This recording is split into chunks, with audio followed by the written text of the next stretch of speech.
Hello guys, আসসালামু আলাইকুম। আশা করি সবাই ভালো আছো। আল্লাহর রহমতে আমরাও খুব ভালো আছি। তো আজকে সকালটা শুরু হয়েছে যে বৃষ্টি দিয়ে। তো দেখো কি সুন্দর রিমঝিম রিমঝিম বৃষ্টি পড়তেছে। তো আমি একটুখানি ফুটেজ নিয়ে নিলাম যাতে তোমাদের সাথে শেয়ার করতে পারি। তো বৃষ্টির এই মুহূর্তটা খুব ভালো লাগে। কার কার ভালো লাগে অবশ্যই কমেন্ট করে জানাবা। দেখো কিভাবে বৃষ্টি পড়তেছে আর পানি পড়তে পড়তে ওই জায়গাটা গর্ত হয়ে গেছে। তো দেখো আমার গোলাপ গাছের উপরে ছিল অনেক পোকা ছিল, মানে সাদা সাদা পোকা ছিল, ওগুলা বৃষ্টির পানিতে পরিষ্কার হয়ে যাইতেছে, গাছটা অনেক ভালো হইতেছে। তো ফুল ফুটে আছে, অনেকগুলা কলি ফুটে আছে। তো বৃষ্টি পড়তেছে, তো ওই সাইড দিয়ে অনেক বেশি পানি পড়তেছে, ওই চালে যত পানি আছে সব আমাদের এই সামনে এসে পড়তেছে। তো এই হচ্ছে অবস্থা। বৃষ্টির সময় তো দারুণ লাগে, দারুণ। তো এদিকে আমি আর আমার শাশুড়ি মা চলে আসছি একটু হাঁটার জন্য। আমি শুয়েছিলাম ঘরে, মা বলতেছে সারাদিন শুয়ে থাকো, চলো যাই একটু হাঁটে আসি। তো ওনার সাথে আসলাম হাঁটার জন্য। তো দেখো পুকুর পাড়ে এসে আমরা দাঁড়ায় আছি। দেখো এখানে কত মানুষ, কী জন্য বলো তো, কী জন্য এত মানুষ কেউ কি আন্দাজ করতে পারতেছো এত মানুষ কেন? আর দেখো এই পাশে বাগানগুলা কেটে কি করতেছে, গাছগুলা, গাছ হচ্ছে পরিবেশ রক্ষা করে, মানে আমাদের নিঃশ্বাস প্রশ্বাস নেওয়ার জন্য খুব কাজে লাগে।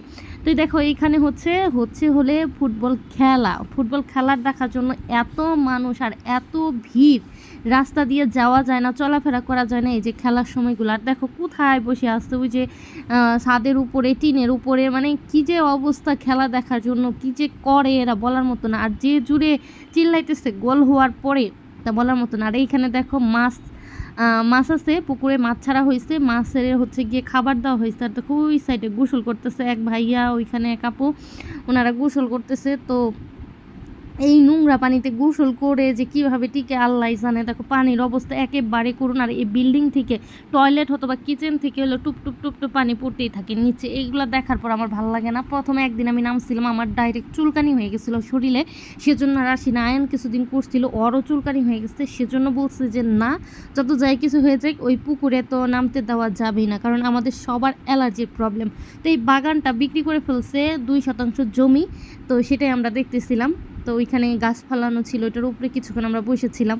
তো এই যে শেষে একটু আমাকে একটু নিলাম, কারণ দেখতেছিলাম কেমন লাগতেছে। তো এই যে শাশুড়ি মা আর আমি দুজনে মিলে গল্প করতেছি আর দেখতেছি আশেপাশের বাগানগুলা।